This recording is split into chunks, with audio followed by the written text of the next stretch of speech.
Hello, my name is Darrell Crawford. I do not have an audience. My speech is social media has a negative impact on mental health. Imagine this. You're scrolling through your feed, seeing highlight reels of everyone else's perfect lives. Suddenly, you start comparing, feeling a little insufficient. This isn't just a fleeting feeling for many, it's a daily reality that chips away of self-esteem.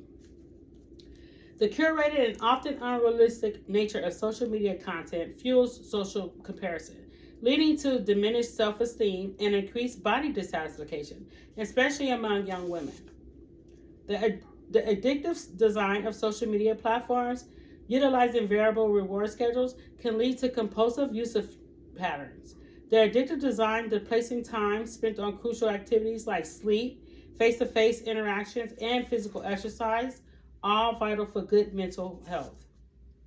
Increased exposure to cyberbullying and online harassment via social media platforms is directly correlated with higher rates of depression, anxiety, and even suicidal ideations among vulnerable users.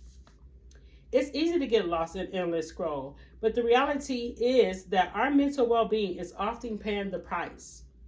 To understand this persuasive issue, let's delve into the three primary areas where social media takes a toll on our minds: the insidious effects of social comparison, the addictive nature that hijacks our time, and the very real threat of online harassment.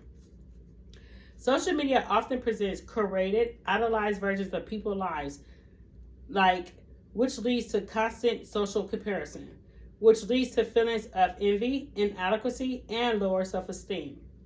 Constantly seeing what others are doing, especially social events and others' vacations and daily lifestyles, can trigger FOMO, fear of missing out.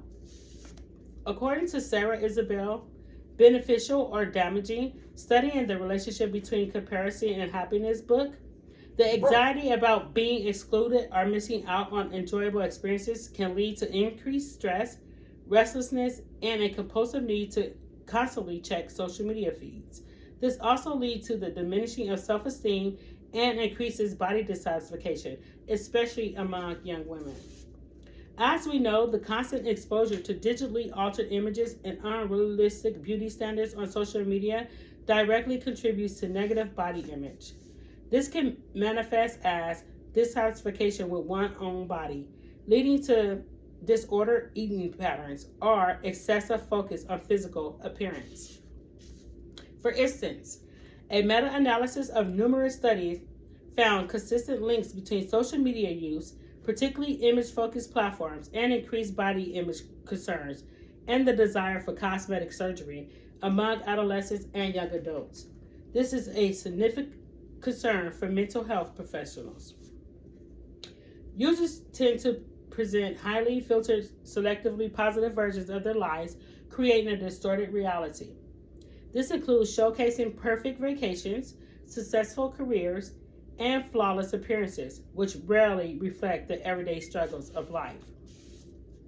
Studies have shown that the more time individuals spend viewing idolized content on platforms like Instagram, the higher their reported levels of their envy and dissatisfaction with their own lives become. Think about the difference between a staged photo shoot and a candid moment. So we've seen how social media fosters unhealthy comparison, but the problem doesn't stop there. The platforms are engineered to keep us hooked, leading to usage patterns that are actively detrimental to our mental state. The addictive design of social media platforms using variable reward schedules can lead to compulsive usage patterns, displacing time spent on crucial activities like sleep, face-to-face interactions, and physical exercise, all vital for good mental health. Social media platforms are designed using principles similar to slot machines.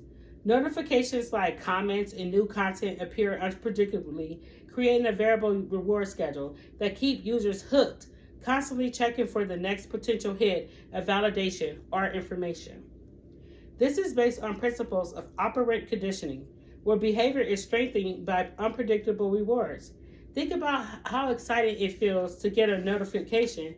You don't know what it is until you check, and that uncertainty is what drives the compulsion. This design is intentional.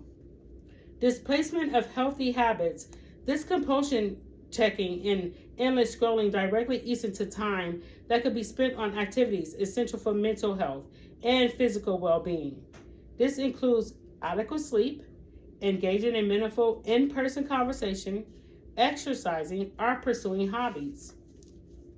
Numerous studies have documented the correlation between high social media usage and reduced sleep duration and quality, as well as lower levels of physical activity. For example, a person might spend hours scrolling through feeds instead of going for a walk or having a deep conversation with a family member.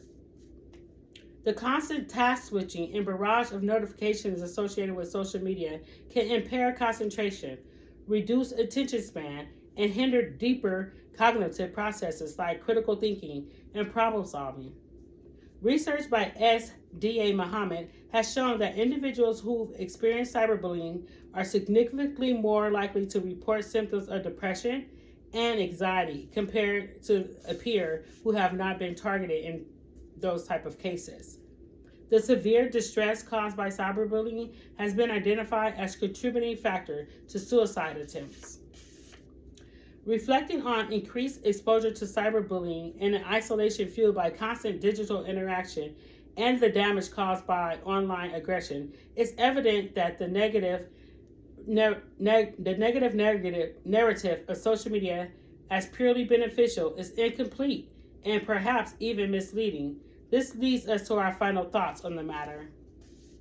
As we see today, the digital world, while offering connection, also presents significant challenges to our mental well-being. We've explored how the constant barrage of idolized images on social media fuels detrimental social comparison, chipping away at our self-esteem and fostering body dissatisfaction. We've also delved into the addictive architecture of these platforms, revealing how our design can lead to compulsive usage that displaces vital activities like sleep and in-person connection, ultimately impacting our mental clarity and health. And perhaps most critically, we've addressed the pervasive threat of cyberbullying and online harassment, understanding its profound and often devastating links to depression, anxiety, and even more severe psychological outcomes. Therefore, it's clear that social media, as it currently stands, poses a significant and often underestimated threat to our collective mental health. The question is, what can we do? I urge you to be more mindful of your own social media consumption, to critically evaluate the content you engage with, and to prioritize real-world connections and activities that truly nourish your well-being. Let's strive to use these tools in a way that enhances rather than erodes our mental fortitude.